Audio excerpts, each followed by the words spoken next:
Hi ಎಲ್ರಿಗೂ ನಮಸ್ಕಾರ. Share marketing Kannada ಚಾನೆಲ್ಗೆ ನಿಮಗೆ ಸ್ವಾಗತ.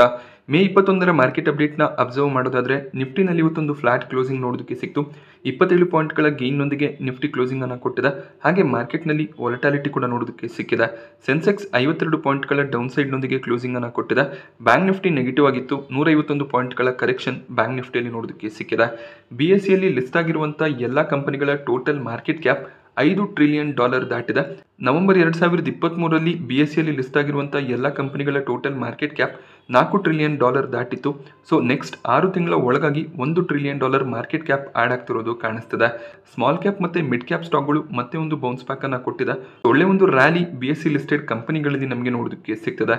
ಮೇ 2021ರಲ್ಲಿ $3 ಟ್ರಿಲಿಯನ್ ನ ಮಾರ್ಕ್ ಅನ್ನ BSE ಲಿಸ್ಟೆಡ್ ಕಂಪನಿಗಳು ರೀಚ್ ಮಾಡಿತ್ತು. ಸೊ ಇದು BSE ಸ್ಟಾಕ್ ಕೂಡ ಪಾಸಿಟಿವ್ ಆಗಿರುತ್ತೆ.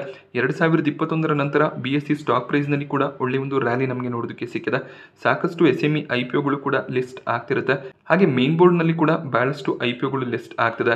ಸೊ ಕಂಪನಿಗಳ ನಂಬರ್ಸ್ ಇನ್ಕ್ರೀಸ್ ಆಗ್ತಿದ್ದಾಗೆ ಸೊ BSE ಲಿಸ್ಟೆಡ್ ಕಂಪನಿಗಳ ಟ್ರೇಡಿಂಗ್ ವಾಲ್ಯೂಮ್ಸ್ ಇನ್ಕ್ರೀಸ್ ಆದರೆ BSEಯ ರೆವೆನ್ಯೂ ಕೂಡ ಇನ್ಕ್ರೀಸ್ ಆಗುತ್ತೆ. ಹಾಗೆ ಮಾರ್ಕೆಟ್ ಪಾಸಿಟಿವ್ ಆಗಿದ್ರೆ BSEಯಲ್ಲಿ ಇನ್ನಷ್ಟು ರೆವೆನ್ಯೂನ ಎಕ್ಸ್ಪೆಕ್ಟೇಷನ್ ಇರುತ್ತೆ. BSE ಸ್ಟಾಕ್ ಕೂಡ ಒಳ್ಳೆ ಒಂದು ಪರ್ಫಾರ್ಮೆನ್ಸ್ ಅನ್ನ ಕೊಡ್ತಿರೋದು ಕಾಣಿಸ್ತಿದೆ. ನಿಫ್ಟಿಯ ಟಾಪ್ ಗೇನರ್ಸ್ ಮತ್ತು ಲೂಸರ್ಸ್ ಅನ್ನು ಅಬ್ಸರ್ವ್ ಮಾಡಿದಾಗ ಇಂಡಾಲ್ಕೋ ಇವತ್ತು ಟಾಪ್ ಗೇನರ್ ಆಗಿತ್ತು. 5% ಅಪ್ಸೈಡ್ ಇಂಡಾಲ್ಕೋನಲ್ಲಿ ನೋಡೋದಕ್ಕೆ ಸಿಕ್ಕಿದೆ. ಮೆಟಲ್ ಸ್ಟಾಕ್ಗಳು ಇವತ್ತು ಚೆನ್ನಾಗಿ ಪರ್ಫಾರ್ಮ್ ಮಾಡಿದೆ. ಟಾಟಾ ಸ್ಟೀಲ್ನಲ್ಲಿ ಕೂಡ 4% ಅಪ್ಸೈಡ್ ನೋಡೋದಕ್ಕೆ ಸಿಕ್ತು. ಈ ಒಂದು ಅಪ್ಸೈಡ್ಗೆ reason Tata Steel British electricity company ಜೊತೆಯಲ್ಲಿ ಒಂದು ಡೀಲ್ ಅನ್ನು ಸೈನ್ ಮಾಡಿದರೆ. ಟಾಟಾ ಸ್ಟೀಲ್ UK ತಮ್ಮ ಸ್ಟೀಲ್ ಪ್ರೊಡಕ್ಷನ್ ಅನ್ನ ಥರ್ಮಲ್ ಪವರ್ ಪ್ಲಾಂಟ್ಗಳ ಮೂಲಕ ಮಾಡ್ತಿದ್ರು. UK ಗೌರ್ಮೆಂಟ್ ಒಂದು ಸ್ಟೇಟ್ಮೆಂಟ್ ಅನ್ನ ಕೊಟ್ಟಿದ್ರು, ನೀವು ಗ್ರೀನ್ ಎನರ್ಜಿಯನ್ನ ಬಳಸ್ಕೊಂಡು ಸ್ಟೀಲ್ ಪ್ರೊಡಕ್ಷನ್ ಅನ್ನ ಮಾಡಬೇಕು ಅಂತ. ಹಾಗೆ ಅದಕ್ಕೆ £500 ಮಿಲಿಯನ್ ನಷ್ಟು ಸಹಾಯವನ್ನು ಕೂಡ ಗೌರ್ಮೆಂಟ್ ಮಾಡುತ್ತೆ ಅಂತ ಹೇಳಿದ್ರು. ಈಗ ಟಾಟಾ ಸ್ಟೀಲ್ ಬ್ರಿಟಿಷ್ ಕಂಪನಿ ಜೊತೆಯಲ್ಲಿ ಪವರ್ ಡೀಲ್ ಅನ್ನ ಸೈನ್ ಮಾಡಿ ಸ್ಟೀಲ್ ಪ್ರೊಡಕ್ಷನ್ ಅನ್ನ ಸಸ್ಟೈನಬಲ್ ವೇನಲ್ಲಿ ಮಾಡಬೇಕು ಅಂತ ಇದ್ದಾರೆ. ಈ ಒಂದು ನ್ಯೂಸ್ ನಿಂದ ಟಾಟಾ ಸ್ಟೀಲ್ ಈಗ ಆಲ್ ಟೈಮ್ ಹೈ ಹತ್ರ ಟ್ರೇಡ್ ಆಗ್ತದೆ. ಈ ಒಂದು ಹೊಸ ಮೆಥಡ್ ನಿಂದ ಸ್ಟೀಲ್ ಅನ್ನ ಪ್ರೊಡ್ಯೂಸ್ ಮಾಡೋದ್ರಿಂದ ಲೇಬರ್ ಕೂಡ ಕಡಿಮೆ ಬೇಕಾಗುತ್ತೆ. ಸೊ 2500 ಜನರ ಜಾಬ್ ಕೂಡ 2027ರ ವೇಳೆಗೆ ಹೋಗ್ಬೋದು ಅಂತ ಟಾಟಾ ಸ್ಟೀಲ್ ಸ್ಟೇಟ್ಮೆಂಟ್ ಅನ್ನ ಕೊಟ್ಟಿದ್ದಾರೆ. ಹಾಗೆ ಕೋಲ್ ಇಂಡಿಯಾ ಕೂಡ ಇವತ್ತು 4.5% ಅಪ್ಸೈಡ್ ನೊಂದಿಗೆ ಕ್ಲೋಸಿಂಗ್ ಅನ್ನ ಕೊಟ್ಟಿದೆ. JSW ಸ್ಟೀಲ್ ಅಷ್ಟೊಳ್ಳೆ ರಿಸಲ್ಟ್ಸ್ ಅನ್ನ ಡಿಕ್ಲೇರ್ ಮಾಡಿರಲಿಲ್ಲ, ಆದ್ರೂ ಕೂಡ ಸ್ಟಾಕ್ ಪಾಸಿಟಿವ್ ಆಗಿ ಟ್ರೇಡ್ ಆಗಿದೆ. ಮೇಜರ್ ಆಗಿ ಮೆಟಲ್ ಸೆಕ್ಟರ್ನ ಸ್ಟಾಕ್ಗಳು ಚೆನ್ನಾಗಿ ಪರ್ಫಾರ್ಮ್ ಮಾಡಿರೋದು JSW ಸ್ಟೀಲ್ನ ಈ ಒಂದು ಅಪ್ಸೈಡ್ಗೆ ರೀಸನ್ ಆಗಿದೆ. ಬಹಳಷ್ಟು ಬ್ರೋಕರೇಜ್ಗಳು JSW ಸ್ಟೀಲ್ನಲ್ಲಿ ತಮ್ಮ ಟಾರ್ಗೆಟ್ಸ್ ಅನ್ನ ಕಡಿಮೆ ಮಾಡಿದ್ದಾರೆ. ಅದಾನಿ ಪೋರ್ಟ್ಸ್ ಕೂಡ ಇವತ್ತು 3.5% ಜಂಪ್ ಆಗಿದೆ. ಟಾಪ್ ಲೂಸರ್ಸ್ ಲಿಸ್ಟ್ ನಲ್ಲಿ ನೆಸ್ಲೆ ನೋಡೋದಕ್ಕೆ ಸಿಕ್ತು. ನೆಸ್ಲೆನಲ್ಲಿ 1.5% ಹೆಚ್ಚಿನ ಕರೆಕ್ಷನ್ ನೋಡೋದಕ್ಕೆ ಸಿಕ್ಕಿದೆ. ಹೀರೋ ಮಾರುತಿ ಸುಜುಕಿ ಕೂಡ 1% ಕರೆಕ್ಟ್ ಆಯಿತು.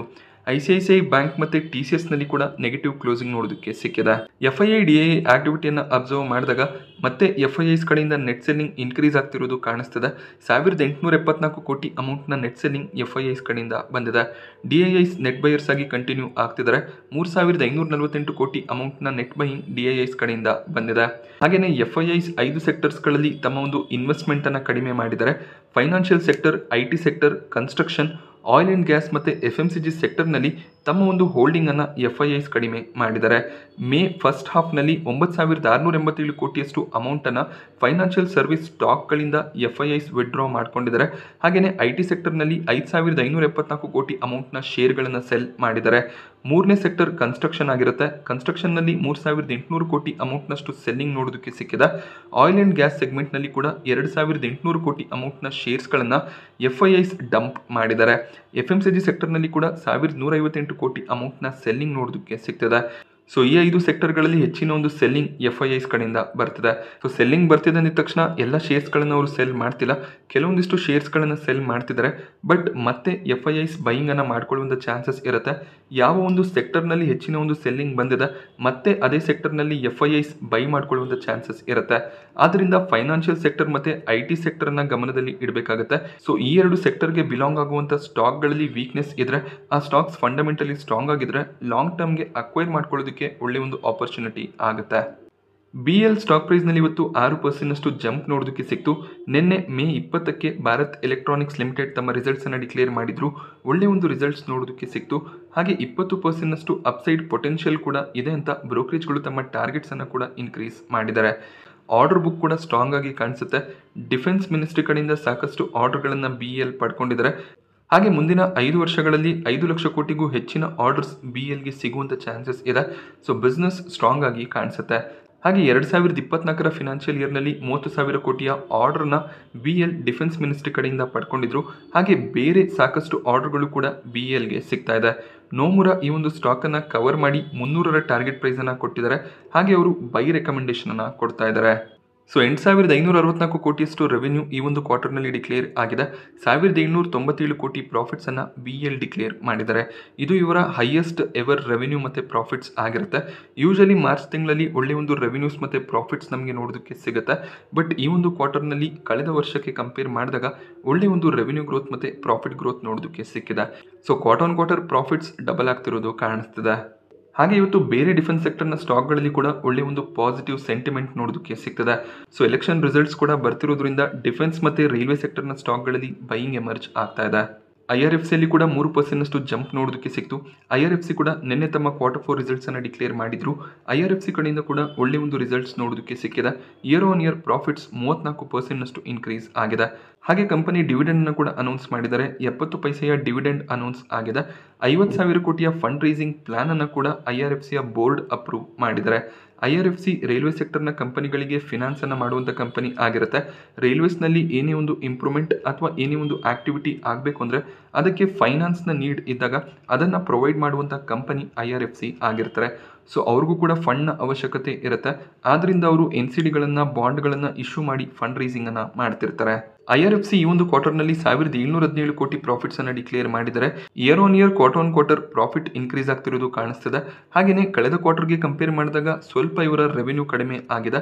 But over all profits increase ಆಗ್ತಿರೋದು ಕಾಣಿಸ್ತಾ ಇದೆ. ಬಟ್ ಎಸ್, ವ್ಯಾಲ್ಯೂಯೇಷನ್ ಕೂಡ ಎಕ್ಸ್ಪೆನ್ಸಿವ್ ಆಗಿ ಕಾಣಿಸ್ತದೆ. 30-35ರ ಅರೌಂಡಲ್ಲಿ ಟ್ರೇಡ್ ಆಗ್ತಿದ್ದಂಥ ಕಂಪನಿಯಲ್ಲಿ ಒಳ್ಳೆ ಒಂದು ಜಂಪ್ ನೋಡೋದಕ್ಕೆ ಸಿಕ್ಕಿತ್ತು. 200ರ ಅರೌಂಡ್ವರೆಗೂ IRFC ಹೋಗಿತ್ತು. ಬಟ್ ಆ ಒಂದು ಪ್ರೈಸ್ನಿಂದ ಕರೆಕ್ಷನ್ ನೋಡೋದಕ್ಕೆ ಸಿಕ್ಕಿತ್ತು. ಮತ್ತೆ ಈಗ ಸ್ಟಾಕ್ ರಿಕವರ್ ಆಗ್ತಿದೆ. ಹಾಗೆ ಇನ್ನೊಂದು ರೈಲ್ವೆ ಸೆಕ್ಟರ್ನ ಕಂಪನಿ RVNLನಲ್ಲಿ ಕೂಡ ಇವತ್ತು 14% ಜಂಪ್ ನೋಡೋದಕ್ಕೆ ಸಿಕ್ಕಿದೆ. ಇವರು ಕೂಡ ಒಳ್ಳೆ ಒಂದು ರಿಸಲ್ಟ್ಸನ್ನು ಡಿಕ್ಲೇರ್ ಮಾಡಿದ್ರು. Year on year profits 33% increase ಆಗಿತ್ತು. ಹಾಗೆ ಒಳ್ಳೆ ಒಂದು ಆರ್ಡರ್ ಬುಕ್ಕನ್ನು ಕಂಪನಿ ಮೇಂಟೈನ್ ಮಾಡ್ತಿದ್ದಾರೆ. ಇವತ್ತು ಕೂಡ ಒಂದು ಆರ್ಡರ್ RVNLಗೆ ಸಿಕ್ಕಿದೆ.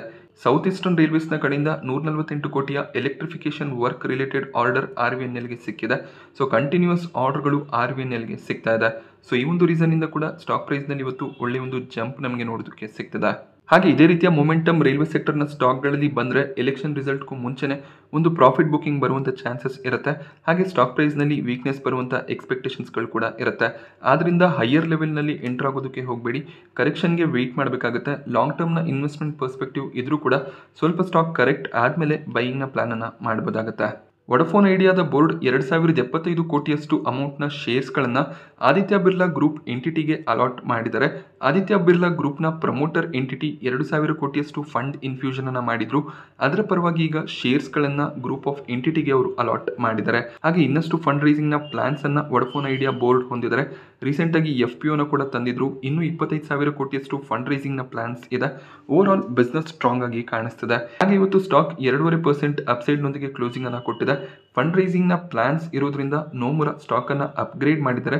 ನ್ಯೂಟ್ರಲ್ ರೇಟಿಂಗ್ ನೋಡೋದಕ್ಕೆ ಸಿಕ್ತಿದ್ರು ಕೂಡ ಟಾರ್ಗೆಟ್ ಪ್ರೈಸ್ ಅನ್ನು ಇನ್ಕ್ರೀಸ್ ಮಾಡಿದ್ದಾರೆ. 15 ರೂಪಾಯಿಯ ಟಾರ್ಗೆಟ್ ಪ್ರೈಸ್ ಈಗ ನೋಮುರಾ ಕಡೆಯಿಂದ ನೋಡೋದಕ್ಕೆ ಸಿಗ್ತದೆ.